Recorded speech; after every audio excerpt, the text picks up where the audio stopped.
함께 기도하겠습니다. 사랑이 충만하신 하나님 아버지, 오늘도 우리에게 생활을 허락하시며 아버지의 전 앞으로 나와 예배하게 하심을 감사드립니다. 찬양하는 가운데 은혜를 더하시며 말씀을 듣는 가운데 우리의 심령에 그 말씀이 새겨지게 하여 주옵소서. 모든 것을 예수님의 이름으로 기도드립니다. 아멘. 이 시간 고난 내 영혼 편히쉴 곳과 함께 찬양하도록 하겠습니다.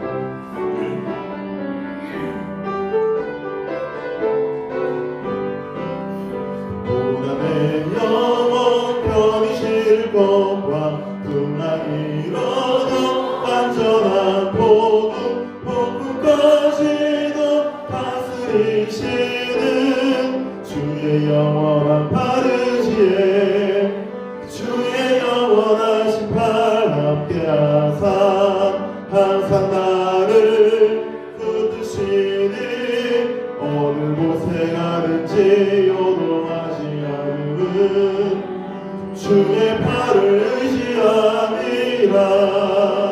세상 친구들 나를 버려도 예수를 함께 동행함으로 주의 은혜가 충만하리니 주의 영원한 바르지에 주의 영원하신 팔 함께 하사 항상 나를 붙드시니 어느 곳에 가든지 요동하지 않음은 주의 팔을 의지함이라. 나의 믿음이 연약해져도 미리 예비한 힘을 주시며 위태할 때도 안보하시는 주의 영원한 바르지에 주의 영원하신 팔 함께 하사 항상 나를 붙드시니 어느 곳에 가든지 요동하지 않음은 주의 팔을 의지함이라.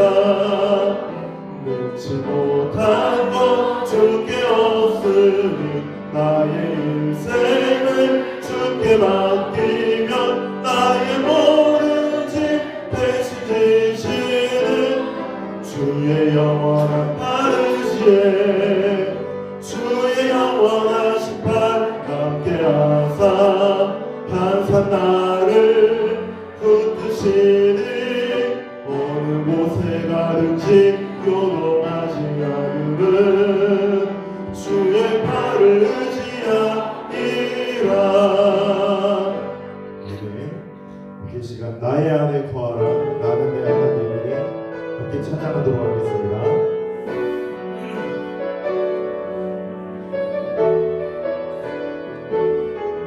함께 찬양합니다. 나의 안에 거하라 나의 안에 거하라 나는 내 하나님이니 모든 환난 가운데 너를 지키는 자라. 두려워하지 말라 내가 널 도와주리니 놀라지 말라 내 손 잡아주리라. 내가 너를 지명하여 불렀나니 너는 내 것이라 내 것이라 너의 하나님이라. 내가 너를 몸에 넣고 좀 귀하게 여기노라. 너를 사랑하는 내 여호와라. 나의 안에 거하라 나의 안에 거하라 나는 내 하나님이니 모든 환난 가운데 너를 지키는 자라. 두려워하지 말라 내가 널 도와주리니 놀라지 말라 내 손 잡아주리라. 내가 너를 지명하여 불렀나니 너는 내 것이라 내 것이라 너의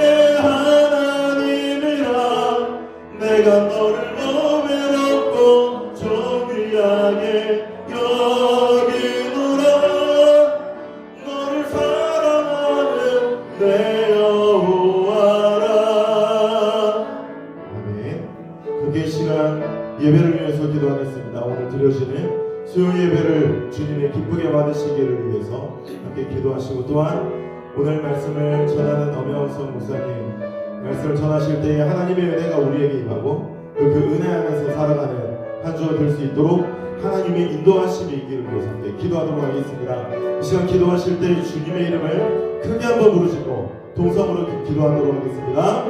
주여! 사랑이 충만하신 하나님 아버지 감사드립니다. 아버지 하나님, 이 시간 우리가 주님께 나아가기 원합니다. 주님의 이름을 부르짖는 가운데, 주님의 은혜 가운데 우리가 살아가기 원하오니 아버지 하나님 우리를 붙잡아 주시며 응답하여 주시고 인도하여 주옵소서. 우리가 날마다 주님의 말씀 가운데 거하게 하시며 주님께서 우리를 인도하시는 그 은혜 가운데 자리하게 하여 주옵소서. 아버지 하나님, 주님의 인도하시는 그 손길을 따라 나아가는 주의 백성들이 되기를 원합니다. 아버지 하나님 함께하여 주시옵소서. 하나님을 영광하게 하는 인생들 되게 하여 주옵소서. 모든 것에 감사드리며 예수님의 이름으로 기도하옵나이다.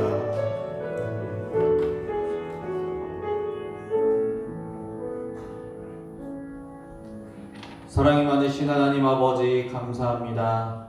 우리를 예배의 자리로 인도하여 주시고 찬양으로 영광 돌리게 하심에 감사합니다. 우리가 날마다 마음과 정성을 다하여 하나님을 예배하고 하나님을 영화롭게 하는 인생들 다 되게 하여 주옵소서. 말씀 가운데 거하며 말씀으로 순종하며 나아갈 때마다 하나님의 놀라우신 은혜를 경험하게 하여 주옵소서. 모든 것에 감사드리며 예수님의 이름으로 기도하옵나이다. 아멘.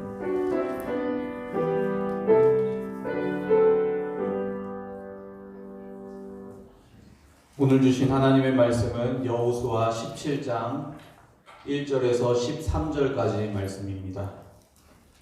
주보에는 12절까지라고 나와 있는데 한 절 더 읽도록 하겠습니다. 여호수아 17장 1절부터 13절까지입니다. 찾으시는 동안 교회 소식 전해드리겠습니다. 차량부에서 주일 오전 차량 운행 봉사자를 모집합니다. 문의와 신청은 사무실에 해 주시기 바랍니다. 기타 다른 광고는 주보를 참조해 주시기 바랍니다.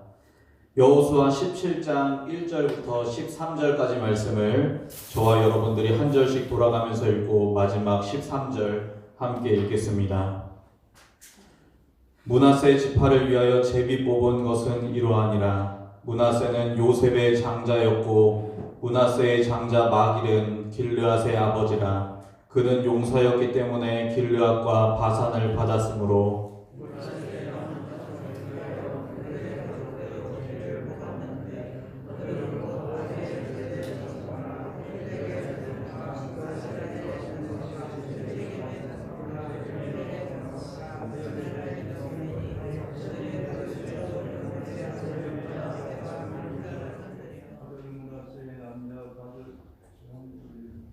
헤벨의 아들 길르앗의 손자 마길의 증손 므낫세의 현손 슬로보앗은 아들이 없고 딸뿐이요 그 딸의 이름은 말라와 노아와 호글라와 밀가와 디르사라.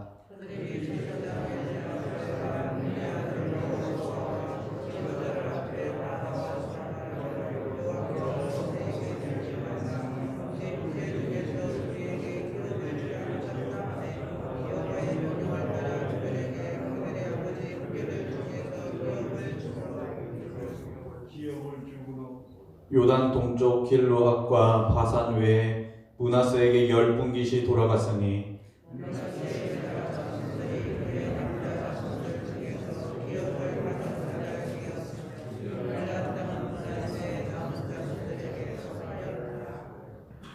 므낫세의 경계는 아셀에서부터 세게막 믹므닷까지이며 그 오른쪽으로 가서 엔다부와 주민의 경계에 이르나니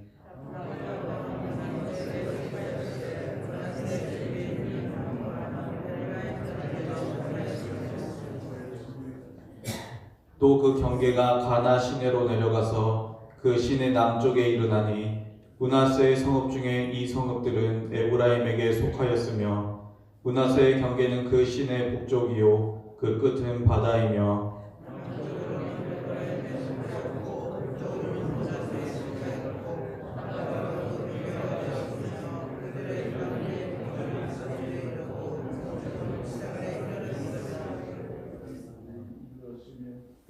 이사갈과 아셀에도 므낫세의 소유가 있으니 곧 베스안과 그 마을들과 이블르함과 그 마을들과 돌의 주민과 그 마을들이요 또 엔돌 주민과 그 마을들과 다낙 주민과 그 마을들과 무깃도 주민과 그 마을들 새 언덕 지역이라.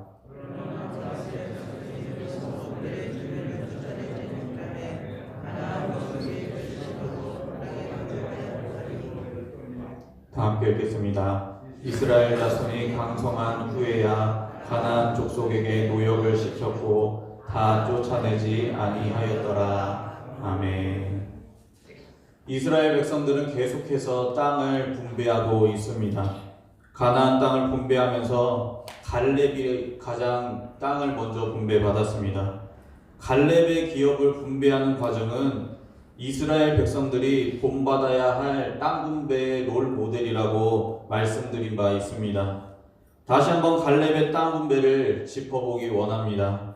갈렙이 여호수아에게 기업을 요구할 때에 갈렙은 광야에서 자신에게 주신 하나님의 약속을 기억하며 나아갔습니다. 여호수아 14장 9절에 그날에 모세가 맹세하여 이르되 내가 내 하나님 여호와께 충성하였은즉 내 발로 밟는 땅은 영원히 너와 내 자손의 기업이 되리라 하였나이다 라고 갈렙이 이 약속을 회상하며 나아가고 있습니다. 이 약속을 가지고 갈렙은 여호수아에게 나아가서 자신의 기업을 당당하게 요구하고 있습니다. 그런데 더욱더 놀라운 것은 갈렙은 늙어서 나이가 85세가 되었는데 그 나이에는 조금 더 안락하고 살기 좋은 기업을 얻어서 평안하게 지내는 것이 더 좋을 텐데 갈렙이 요구한 기업은 정복하기 힘든 산지인 것입니다. 여호수아 14장 11절과 12절에 모세가 나를 보내던 날과 같이 오늘도 내가 여전히 강건하니 내 힘이 그때나 지금이나 같아서 싸움이나 출입에 감당할 수 있으니 그날에 여호와께서 말씀하신 이 산지를 지금 내게 주소서. 당신도 그날에 들으셨거니와 그곳에는 아낙 사람이 있고 그 성읍들은 크고 견고할지라도 여호와께서 나와 함께 하시면 내가 여호와께서 말씀하신 대로 그들을 쫓아내리이다 라고 갈렙이 선포하고 있습니다.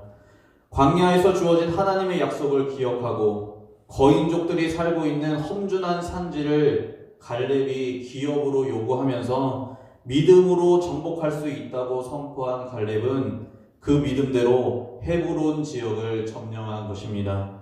여호수아 15장 14절에 갈렙이 거기서 아낙의 소생 그 세 아들 곧 세세와 아히만과 달메를 쫓아내었고 라고 기록하고 있습니다.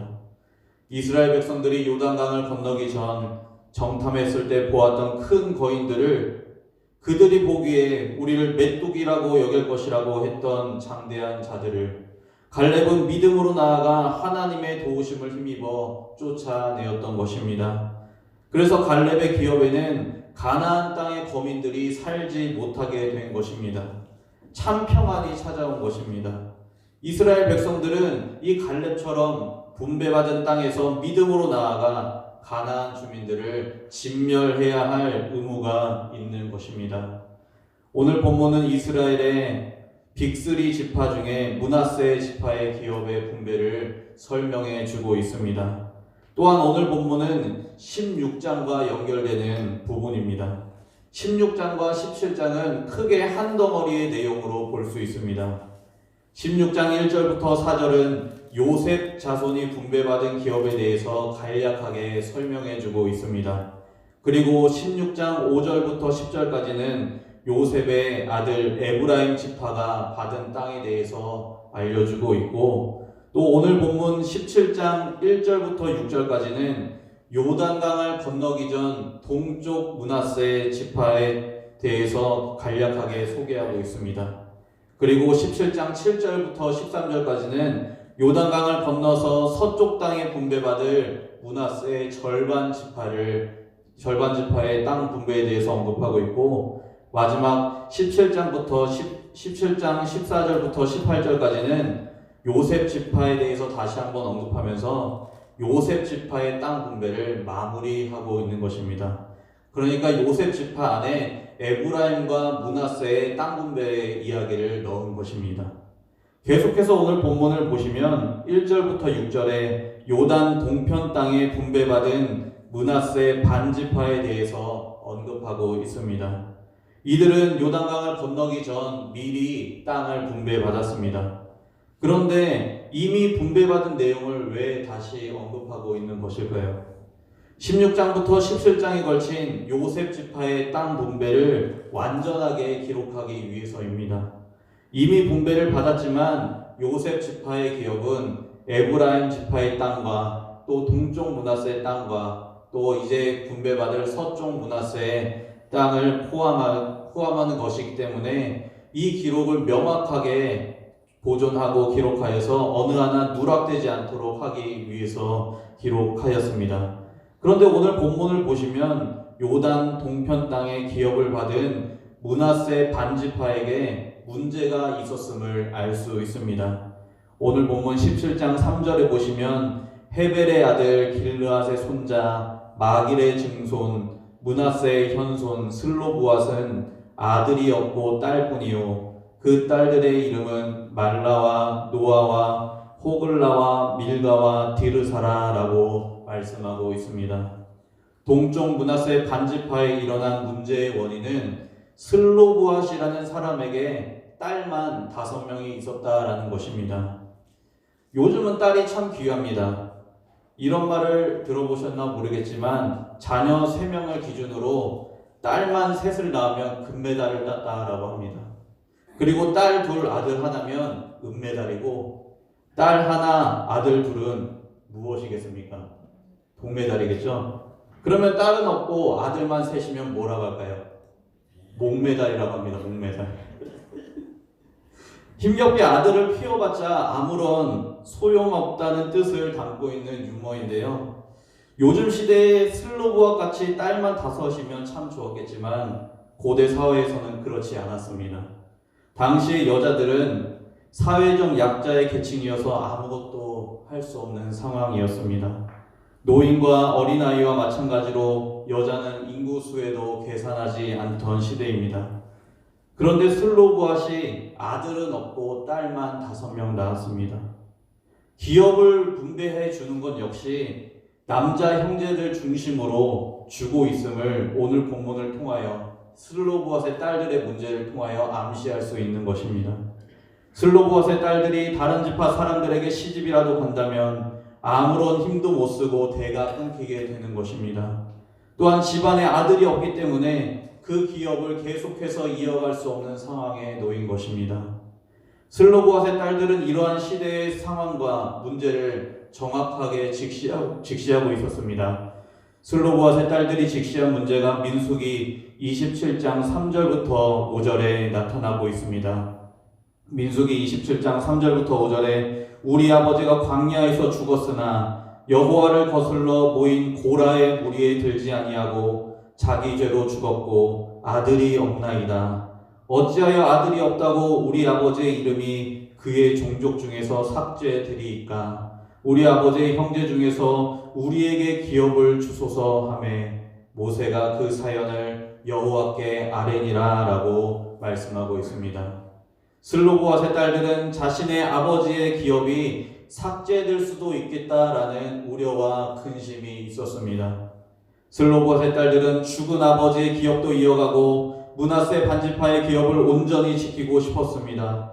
그래서 그 사연을 모세에게 말했고 모세는 이러한 상황을 하나님께 아뢰었습니다. 그러자 하나님의 대답이 무엇입니까? 민수기 27장 7절에 슬로브앗의 딸들의 말이 옳으니 너는 반드시 그들의 아버지의 형제 중에서 그들에게 기업을 주어 받게 하되 라고 말씀하고 있습니다. 슬로브앗의 딸들이 직시한 상황 속에서 문제를 제기한 것에 대해서 하나님이 옳다라고 인정해 주셨습니다. 슬로브앗의 딸들은 사회적인 약자였습니다. 그리고 시집가면 출가 외인의 신분이었고 집안에 아들이 없어 소망이 없는 집안이었습니다.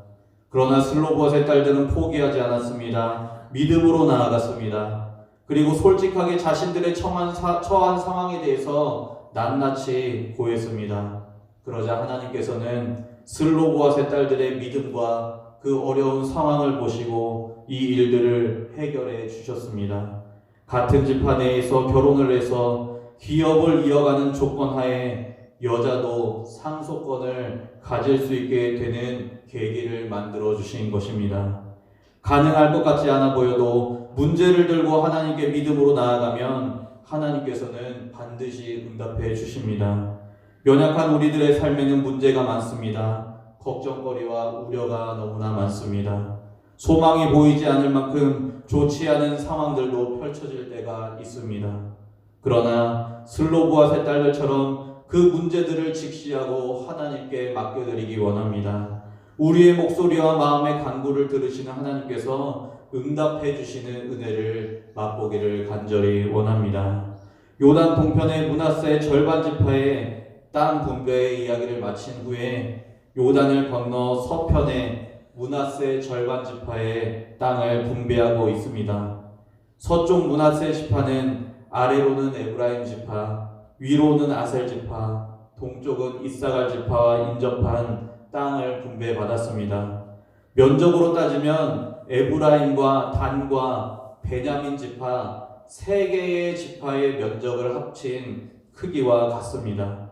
서쪽 므낫세 지파는 여러 성읍들을 분배받았지만 문제점이 또 있었습니다. 동쪽의 므낫세 지파와는 다르게 서쪽의 므낫세 지파도 또 문제점이 있었습니다. 그 문제점이 무엇입니까? 바로 오늘 본문 7장 12절 13절에 잘 나와 있습니다.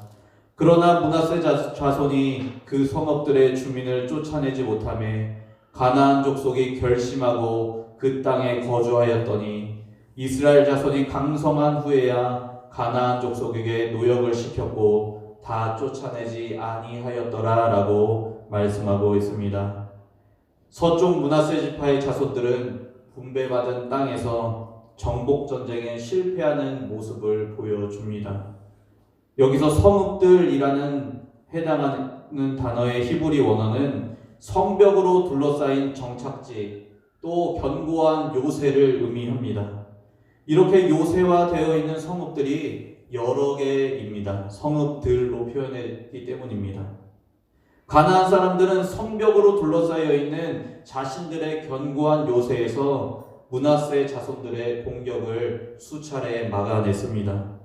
므낫세 자손들이 공격을 포기할 때까지 막아낸 것입니다. 결국 므낫세 자손은 자신들의 힘으로는 도저히 이 성읍을 점령할 수 없음을 깨닫게 됩니다. 그리고 그 정복 전쟁을 포기해 버린 것입니다. 그러자 가나안 족속들의 반응이 어떠합니까? 12절 후반부에 보시면 가나안 족속이 결심하고 그 땅에 거주하였다라고 말씀합니다. 여기서 결심하다라는 뜻은 기꺼이 그렇게 행동하는 마음을 보이다라는 뜻입니다. 적극적이고 능동적인 자세를 의미하는 단어입니다.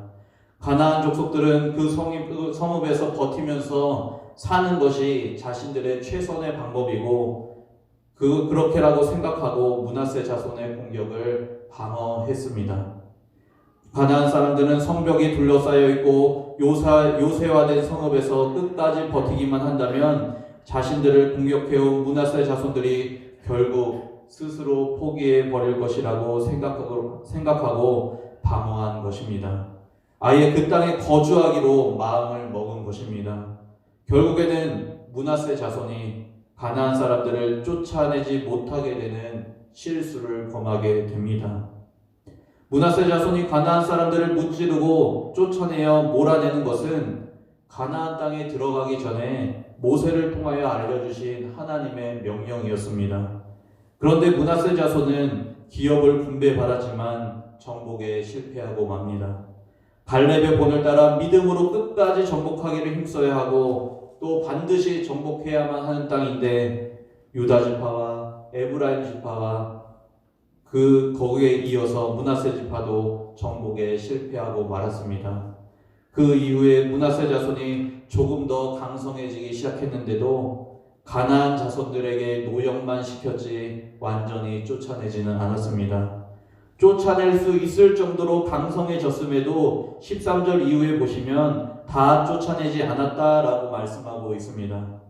쫓아내지 못한 것은 12절에 쫓아내지 못한 것은 능력이 안 돼서 쫓아내지 못했다고 한다면 13절에 쫓아내지 않았다라는 것은 자신들이 능력이 됨에도 그렇게 순종하지 않았다라는 의지적인 문제입니다. 요단 서쪽 므낫세 지파는 진멸하라라는 하나님의 명령에 순종하지 않은 모습을 보이게 됩니다. 이러한 모습으로 보아 하나님의 명령이 주어졌으면 즉각적으로 헌신하고 순종하는 모습이 필요함을 발견할 수 있습니다. 한두 번 해봐서 안 되면 포기하는 것이 아니라 하나님의 말씀을 이룰 때까지 순종해야 하는 것입니다. 그런데 서쪽의 므낫세 자손은 그렇지 않았다라는 것입니다. 마지막으로 요셉 자손 안에 문제가 있음을 언급합니다. 읽지는 않았지만 14절부터 18절까지는 에브라임 지파와 므낫세 지파가 함께 여호수아에게 나아옵니다. 요셉 자손은 지금 여호수아 앞에서 불평하고 있는 모습이 14절부터 18절까지의 말씀 속에 나타나 있습니다. 14절 말씀에 보시면 요셉 자손이 여호수아에게 말하여 이르되 여호와께서 지금까지 내게 복을 주심으로 내가 큰 민족이 되었거늘 당신이 나의 기업을 위하여 한 제비 한 분깃으로만 내게 주심은 어찌함이니까 라고 불평하고 있습니다. 요셉 자손들은 하나님께서 야곱을 통해서 요셉의 후손에게 많은 복을 주리라고 약속하신 창세기 48장의 말씀을 기억하고 나아온 것입니다.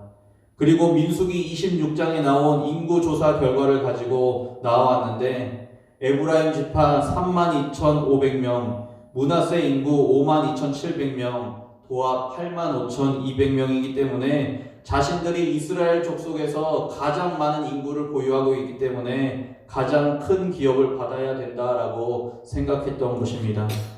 그런데 실제로 보면 에브라임에게 한 기업, 므낫세에게는 요단 동편에 하나, 또 서쪽에 하나 이렇게 기업을 받았습니다. 에브라임과 므낫세 지파가 받은 땅을 합치면 이스라엘 지파의 3분의 1 정도의 크기를 받은 것입니다. 둘이 합치면 가장 넓은 땅을 받은 것입니다. 그것도 가나안 땅 중앙에 비옥한 땅을 분배받았습니다. 이것만 해도 엄청난 축복이 아닐 수 없습니다. 그런데 요셉 자손은 여호수아 앞에 나와 불평하고 있습니다. 왜냐하면 요셉 지파의 땅을 분배할 때 요셉 지파의 제비를 먼저 뽑은 후에 그 제비 안에서 에브라임과 므낫세를 각각 이렇게 나누어주고 있기 때문입니다. 이것이 요셉 지파에게는 자신이 한 제비만을 뽑혔다라고 해서 한 분깃을 받았다라고 생각하고 불평한 것입니다. 그러나 여호수아는 요셉 지파의 불평 섞인 제안을 거절합니다. 그리고 그 땅을 스스로 개척하라고 합니다. 15절에 여호수아가 그들에게 이르되 내가 큰 민족이 되므로 에브라임 산지가 내게 너무 좁을진데 브리스 족속과 르바임 족속의 땅 삼림에 올라가서 스스로 개척하라 하니라 라고 말하고 있습니다. 여기서 에브라임 산지라고 언급하고 있습니다. 이 표현으로 미루어 보아 요셉 자손의 불평이 에브라임 지파를 중심으로 나온 것임을 암시할 수 있습니다. 왜냐하면 므낫세 자손들은 동편에도 넓은 땅을 받았고 서쪽에도 넓은 땅을 받았기 때문에 아쉬울 것이 별로 없기 때문입니다. 그래서 여호수아는 에브라임 산지를 개척하면 더욱더 살 공간이 많아지고 땅이 넓어질 것이다 라고 제안하고 있는 것입니다. 그러자 요셉 지파는 다시 불평합니다. 16절에 요셉 자손이 이르되 그 산지는 우리에게 넉넉하지도 못하고 골짜기 땅에 거주하는 모든 가나안 족속에게는 베스안과 그 마을들에 거주하는 자이든지 이스라엘 골짜기에 거주하는 자이든지 다 철병거가 있나이다 하니라고 불평합니다. 여호수아가 제안한 산지는 거주하기가 넉넉하지 못할 뿐더러 가나안 족속에 철병거가 있기 때문에 쉽게 점령할 수 없다라고 불평하는 것입니다. 철병거라는 것은 그 당시의 철기 문화 최고의 문명을 자랑하는 장비입니다. 요셉 지파는 철병거 때문에 두려워하여 여호수아가 제안한 것에 대하여 불평을 늘어놓는 것입니다. 물론 철병거는 요셉 지파에게는 상당한 부담임에 틀림없습니다. 그래서 개척하지도 점령하지도 못한다고 해보지도 않고 약해지는 모습을 보이는 것입니다. 그런 모습을 본 여호수아는 어떻게 말하고 있습니까? 17절과 18절 말씀을 보시면 여호수아가 다시 요셉의 족속 곧 에브라임과 므낫세에게 말하여 이르되 너는 큰 민족이요 큰 권능이 있은즉 한 분깃만 가질 것이 아니라 그 산지도 내 것이 되리니 비록 삼림이라도 내가 개척하라 그 끝까지 내 것이 되리라. 가나안 족속이 비록 철병거를 가졌고 강할지라도 내가 능히 그를 쫓아내리라 하였더라 라고 말하면서 마무리하고 있습니다. 요셉 자손을 향한 여호수아의 이 말은 마치 땅을 분배하기를 시작할 때 선포했던 갈렙의 고백과 비슷합니다. 갈렙은 이렇게 말했습니다. 그날에 여호와께서 말씀하신 이 산지를 지금 내게 주소서. 당신도 그날에 들으셨거니와 그곳에는 아낙 사람이 있고 그 성읍들은 크고 견고할지라도 여호와께서 나와 함께 하시면 내가 여호와께서 말씀하신 대로 그들을 쫓아내리이다 라고 다짐하고 선포하고 있습니다. 그런데 요셉 자손은 믿음으로 도전하지 않았습니다. 현실에 안주했고 더 나은 땅만을 요구한 것입니다. 또한 하나님이 주신 기업을 감사함과 기쁨으로 받지 않고 불평한 것입니다. 하나님께서는 각기 지파와 그 가족대로 알맞게 기업을 주셨다는 사실을 알아차리지 못하고 자기가 받은 땅이 좁고 불공평하다고 불평하는 미성숙한 모습을 보게 되는 것입니다. 말씀을 맺도록 하겠습니다. 므낫세 지파의 땅 분배를 통하여 우리가 깨달아야 할 것은 무엇입니까? 먼저 슬로브핫의 딸들처럼 하나님의 약속을 기억하고 현실에 직시한 문제를 들고 믿음으로 하나님께 나아가야 합니다. 그 결과 슬로브핫의 딸들이 기업을 얻게 되는 축복을 누렸습니다.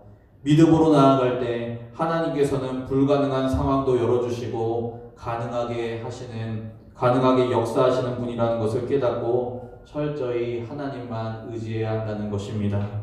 둘째로 하나님의 명령을 끝까지 순종해야 합니다. 서쪽 므낫세 지파는 그들의 세력이 강성해졌음에도 결심하고 거주하는 가나안 족속을 진멸하지 않았습니다. 가나안 족속을 진멸하라라는 것은 가나안 땅에 입성하기 전부터 하나님께서 신신당부했던 말씀입니다. 그러나 영적으로 방해를 놓고 죄를 짓게 하는 요소들을 진멸하지 않은 것입니다. 우리는 이 모습을 반면교사로 삼아 하나님의 명령을 끝까지 순종해야 하는 것입니다.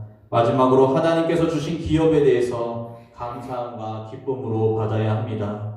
요셉 자손은 자신이 받은 기업이 적다고 불평했습니다. 그러자 여호수아를 통하여 삼림이라도 개척하여 땅을 넓히라라는 이 보너스를 주셨는데도 그 제안에도 여러 가지 이유를 들어서 할 수 없다고 불평했습니다. 우리는 이러한 모습을 가지지 않아야 합니다. 하나님께서 우리에게 주신 기업들이 있습니다. 축복의 선물들이 있습니다. 그것은 각자가 다 다릅니다. 그러나 우리는 그것을 상대적으로 누가 좋고 누가 나쁘고 비교하지 말고 주신 것에 감사함으로 살아야 하는 것입니다. 모두가 믿음을 가지고 하나님의 명령을 끝까지 순종하며 하나님께서 주신 기업에 대해서 감사함을 가지며 하나님의 나라를 이루어가는 백성들이 되시기를 예수님의 이름으로 간절히 소망합니다. 기도하겠습니다. 사랑이 많으신 하나님 아버지 감사합니다. 우리에게 하나님의 은혜를 부어주심에 감사합니다. 약속의 말씀을 가지고 믿음으로 순종하는 우리 모두가 되게 하시고 그 믿음을 끝까지 순종하게 하여 주옵소서. 그리고 하나님께서 주신 약속의 기업들에 대해서 불평하지 않고 감사함을 가지며 살아가게 하시고 하나님의 나라를 온전히 이루어갈 수 있도록 우리를 바른 길로 인도하여 주옵소서. 모든 것에 감사드리며 예수님의 이름으로 기도하옵나이다. 아멘. 찬송가 435장 나의 영원하신 기업 찬양하시고 주기도문으로 수요 예배를 마치겠습니다.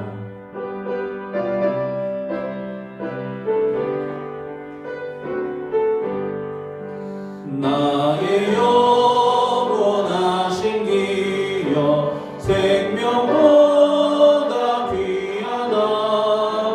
나의 갈 길 나가도록 나와 동행하소서. 주께로 가까이 주께로 가오니 나의 갈 길 나가도록 나와 동행하소서. 세상 부위 아니람과 모든 명예 버리고 험한 길을 가는 동안 나와 동행하소서. 주께로 가까이 주께로 가오니 나의 갈 길 나가도록 나와 동행하소서.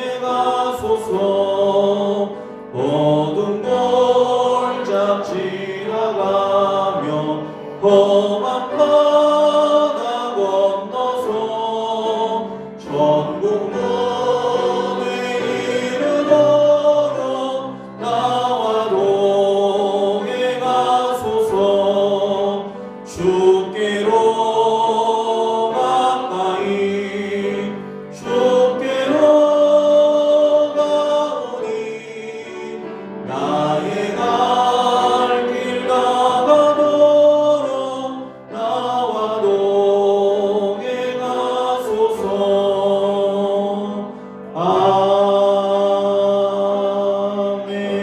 아멘. 하늘에 계신 우리 아버지여, 이름이 거룩히 여김을 받으시오며 나라의 임하옵시며 뜻이 하늘에서 이룬 것 같이 땅에서도 이루어지이다. 오늘날 우리에게 일용할 양식을 주옵시고 우리가 우리에게 죄 지은 자를 사하여 준 것 같이 우리의 죄를 사하여 주옵시고 우리를 시험에 들게 하지 마옵시고 다만 악에서 구하옵소서. 대개 나라와 권세와 영광이 아버지께 영원히 있사옵나이다. 아멘.